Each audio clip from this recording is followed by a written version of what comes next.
నిన్న ఉదయం అంటే 22వ తేదీ ఉదయం తూర్పుగోదావరి జిల్లా వైద్య ఆరోగ్య శాఖ అధికారికి కిమ్స్ ఆసుపత్రి నుంచి ఒక సమాచారం అందింది అధ్యక్ష. పెద్ద సంఖ్యలో వృద్ధులు ఆసుపత్రిలో చేరుతున్నారు అని తెలపడం జరిగింది. దానికి కారణాలు ఏంటంటే వాంతులు, కడుపు నొప్పి, మూత్రం నిలిచిపోవడం, డయాలసిస్ సమస్యలతో పేషెంట్లు చేరుతున్నట్టుగా తెలిసింది.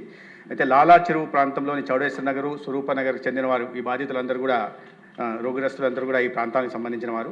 వాటిలో వెంటనే ఆరోగ్య శాఖ సమాచారం అందిన తర్వాత చేసిన క్లినికల్ పరీక్షల్లో యూరియా మరి సీరం క్రియాటిన్ స్థాయిలు పెరిగినట్లుగా గమనించడం జరిగింది అధ్యక్ష. ప్రాథమికంగా చేసిన ఎపిడెమియాలజీ విచారణలో పాలు లేదా ఇతరత్ర ఆహార పదార్థాలు సేవించడం కారణంగా అనారోగ్యానికి అది కారణం కావచ్చు అని గుర్తించడం జరిగింది. కోరుకొండ మండలం నర్సాపురం గ్రామంలోని వరలక్ష్మి మిల్క్ డైరీ నుండి 106 కుటుంబాలకి పాలు సరఫరా చేయబడినట్లు కూడా గుర్తించారు అధ్యక్ష. ఆ డైరీ నుండి పాల సరఫరాను తక్షణమే నిలిపివేయడం జరిగింది. అదేవిధంగా ఇప్పటి వరకు 12 మంది ఆసుపత్రిలో చేరారు, వివిధ ఆసుపత్రుల్లో. దాంట్లో 4 మరణాలు నమోదయ్యాయి అధ్యక్ష. 8 మంది ఆసుపత్రులు చేరి ఇప్పుడు చికిత్స పొందుతున్నారు. దాంట్లో 6 మంది ప్రమాదం నుంచి బయటపడ్డారు, 2 వెంటిలేటర్ మీద ఉన్నారు అధ్యక్ష. చాలా వరకు ఇక్కడ 60 నుంచి 82 సంవత్సరాల వయసు వాళ్ళు 10 మంది ఉంటే 2 చిన్నపిల్లలు ఉన్నారు అధ్యక్ష. వాళ్ళ 2 పిల్లలు కూడా రెయిన్బో ఆసుపత్రిలో ఉంటున్నారు, వెంటిలేటర్ మీద ఉంటున్న పరిస్థితులు అధ్యక్ష. మరణించిన వారు 58 సంవత్సరాల నుంచి కృష్ణవేణి 74 సంవత్సరాలు, రాధాకృష్ణమూర్తి 76 సంవత్సరాలు, శేషగిరిరావు 72, అదేవిధంగా శ్రీమతి రమణి గారు 58 సంవత్సరాలు వయసుగా పెట్టడం జరిగింది. వెంటనే ఈ ర్యాపిడ్ తక్షణమే ప్రభుత్వం స్పందించి ర్యాపిడ్ రెస్పాన్స్ టీమ్ను ఏర్పాటు చేయడం జరిగింది పర్యవేక్షణ కోసం. జనరల్ మెడిసిన్ నిపుణులు, మైక్రోబయాలజిస్టులు, శిశు వైద్య నిపుణులు, ఎపిడెమియాలజిస్టులు దీంట్లో ఉన్నారు. అదేవిధంగా 14 ఫీల్డ్ సర్వీస్ టీమ్స్ నియామకాన్ని ఆ ప్రాంతాల్లో, ఈ లాలా చెరువు ప్రాంతంలో ఉంటున్న స్వరూప నగర్, ఈ చౌడేశ్వర నగర్ సంబంధించిన వాటిలో ముందు జాగ్రత్తగా 679 ఇళ్లలో సందర్శన చేయడం కానీ, హౌస్ సర్వే చేయడం, తర్వాత 957 కుటుంబాల స్క్రీనింగ్ కూడా చేయడం జరిగింది అధ్యక్ష. పాల సరఫరా పొందిన 106 కుటుంబాల నుండి కూడా రక్త నమూనాల సేకరణ కొనసాగుతోంది.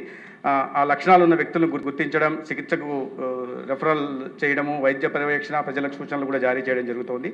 ప్రభావిత ప్రాంతాల్లో అత్యవసర వైద్య శిబిరాలను ఏర్పాటు చేయడం జరిగింది. రాజమహేంద్రవరం మున్సిపల్ కార్పొరేషన్ మున్సిపల్ కమిషనర్ను వైద్య శిబిరాల నోడల్ అధికారి కూడా నియమించడం జరిగింది అధ్యక్ష.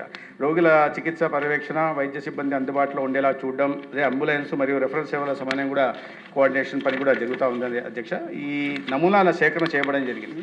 నర్సాపురం గ్రామం, కోరుకొండ మండలంలోని Varalakshmi milk dairy food safety అధికారి తనిఖీ చేశారు. ఫుడ్ సేఫ్టీ చట్టం ప్రకారం విధి విధానాల మేరకు పాల నమూనాలను సేకరించడం జరిగింది. ప్రభావిత ఇళ్ల నుండి పాలు మరియు పెరుగు నమూనాలు కూడా తీసుకున్నారు. నమూనాలు పంపిన ప్రదేశాలు స్టేట్ ఫుడ్ ల్యాబొరేటరీ హైదరాబాద్కి, అదేవిధంగా స్టేట్ ఫుడ్ ల్యాబొరేటరీ విశాఖపట్నము, అదేవిధంగా హైదరాబాద్లో ఉంటున్న విమ్టా ల్యాబ్ కూడా నమూనాలను పంపడం జరిగింది అధ్యక్ష. ఈ మరణించిన వారిలో కృష్ణవేణి గారి కుమారుడైన తాడి సీతారామయ్య గారి ఫిర్యాదు మేరకు పోలీస్ స్టేషన్లో ఒక క్రిమినల్ కేసు కూడా నమోదు చేయడం జరిగింది. అదేవిధంగా అనుమానిత విక్రేత ఎవరైతే ఉన్నారో అతన్ని కూడా పోలీసులు అదుపులోకి తీసుకొని విచారణ చేస్తున్నారు. క్రూజ్ టీమ్స్, అదేవిధంగా ఫోరెన్సిక్ బృందాలు కూడా దర్యాప్తులో పాల్గొంటున్నాయి. పోస్ట్ మార్టం కూడా చేయడం జరిగింది అధ్యక్ష. మరణించిన వారి శరీరాన్ని, పార్థివ దేహాన్ని పోస్ట్ మార్టం అనంతరం నమూనాలను ప్రాంతీయ ఫోరెన్సిక్ ల్యాబ్ కూడా పంపబడుతుంది. ఈ పంపిణీ వ్యవస్థ మరియు ప్రభావిత వినియోగదారులను గుర్తించేందుకు దర్యాప్తు కూడా కొనసాగడం జరుగుతుంది అధ్యక్ష. అదేవిధంగా ఈ 4 వెటర్నరీ వైద్యులతో కూడిన బృందం కూడా దర్యాప్తు చేస్తుంది. పశువులకు ఇచ్చే మేత, నీరు, ఎండు మరియు పచ్చి మేత నమూనాలను కూడా సేకరించి వాటికి కూడా VBRI ల్యాబ్కు పంపడం జరిగింది అధ్యక్ష. అయితే ఈ విషయం తెలిసిన వెంటనే గౌరవ ముఖ్యమంత్రి గారు వెంటనే స్పందించి దీని మీద నిరంతరం సమీక్ష నిర్వహిస్తూ ఉన్నారు. దాని కారణంగా ఇవాళ పరిస్థితి నియంత్రణలోకి వచ్చింది.